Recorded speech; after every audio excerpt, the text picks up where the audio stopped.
Bingo, bango, people. Hey, it's Jason with Dad's That Cook, and we're up here in Colorado, and I'm hanging out with Eric Christensen from Christensen Ranch. Been around since 1923, raising cattle. We're gonna do some amazing stuff with his beef today. We got steaks we're making. We're at the grill, Eric. We're at the grill. Coals are nice and hot. Yep. Hickory wood chips on there. Okay. Some people like to smoke them so they don't burn as fast. I don't, and I just use it. You mean put them in some water? Yeah, you kind of soak them a little. I just put them on a few, really lightly, more for just a Flavor. touch, just a touch of flavor, not too much. You wanted to learn how to make the proper steak, the right steak, how to make the best steak, right?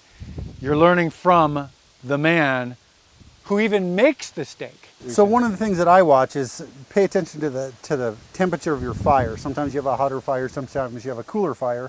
And it also depends on the thickness of your cut. And you watch to see the liquid coming out. A little bit of it red right there. So those little spots right there, it's just starting to come out. You get a few more. We're gonna flip those. We're gonna move them to the outside. We're gonna put some of these thicker ones towards the middle. This is a very large ranch that you have. I mean, it's massive. Well, we own and lease about 16,000 acres. Some of that is croplands. A lot of it is just native pasture. The animals are born here. We raise all the feed here.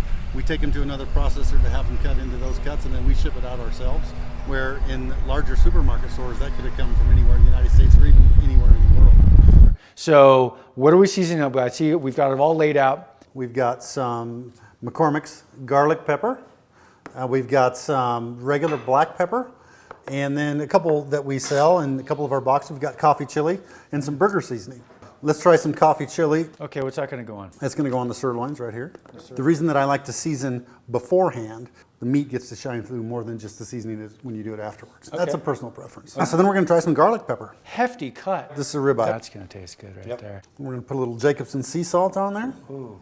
So we're trying out a few different ways, right? We're gonna leave this ribeye just the way it is. just the way it is. We're not even gonna season it at all. Not at all. We're gonna do burger seasoning. Burger seasoning on the sirloin. It's a good mixture.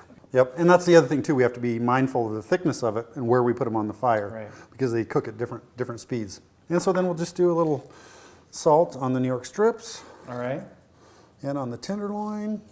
One of these ribeyes will actually just almost do like a steak au poivre Okay. and do a lot of pepper on it. So, and I obviously I happen to have this little box just laying around over here. What comes inside the box? So this is the box that we ship our products in. We have different varieties of premium steak boxes, whether it's a griller box, whether it's a slow cooker box, whether it's a smoker box. I can't wait to try that. Seriously, I am super stoked. The fire's hot. The fire's hot. It's The ready to fire's go? hot, let's cook it. See how the undercooked ones are more flexible? The more done it gets, the stiffer the muscle is actually gonna be.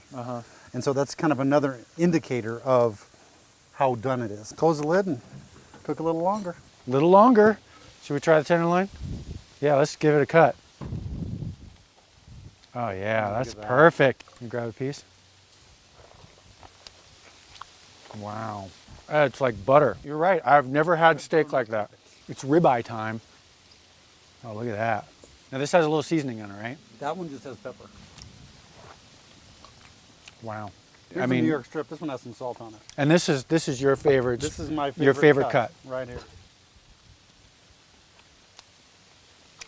It's like constant, nonstop. Every bite, each one has a different flavor, but it's so fresh.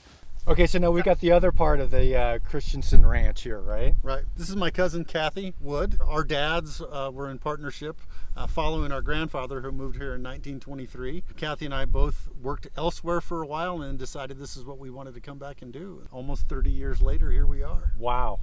30 years? You guys have to put up with each other for that long? Surprisingly, we have people ask us that, but we're a good balance. He's strong in some areas, I'm strong in others, and we have discussions and come to a consensus. I mean, that's how you have to if it's going to be successful.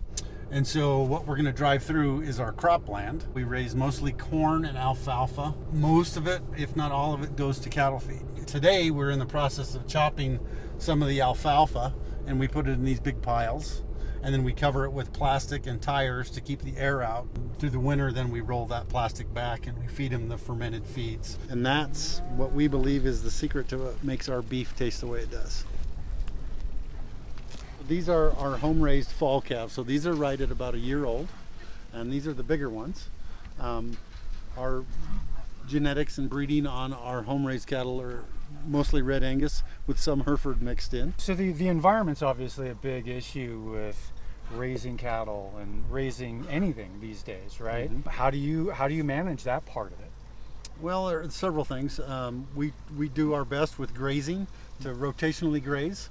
In raising our crops, we try to select crops that are selected for a certain trait and not have to use a lot of pesticides or insecticides. We collect the wastewater here from the feedlot and apply it to the cropland as well as the manure. We use that as fertilizer and just try to be the best stewards of the land and the cattle as we can be. And right now we've got something else. We're going to make Bloody Mary salad dressing.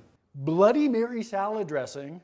It's super good. I really don't care for Bloody Marys, but the salad dressing's excellent. You don't like Bloody Marys? I am not a big fan, no. What is your deal? I don't know. Quarter a cup of red wine vinegar. Then we're going to do some Worcestershire sauce. Yep. Tablespoon of that. Lemon juice. Creamy horseradish. That's pretty good. That's pretty good. Yeah. Basil. You're going heavy with the garlic. Oh yeah, I like garlic. You're like a garlic freak, right? Keeps the vampires away. Hey! Look at that. Now we're going to dribble in a little extra virgin olive oil, 2/3 of a cup.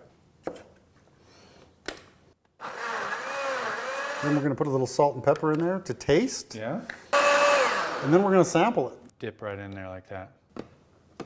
Yeah. Tastes like a Bloody Mary. It does taste like a Bloody Mary. What a day we were hanging out here with Eric and his family and Kathy and everybody. And I'm so thrilled and so honored to be able to be a part of it today and hang out with you and learn everything that you guys do.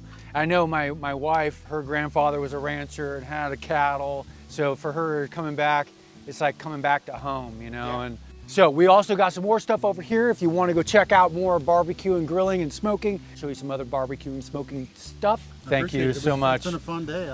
We enjoy sharing what we do.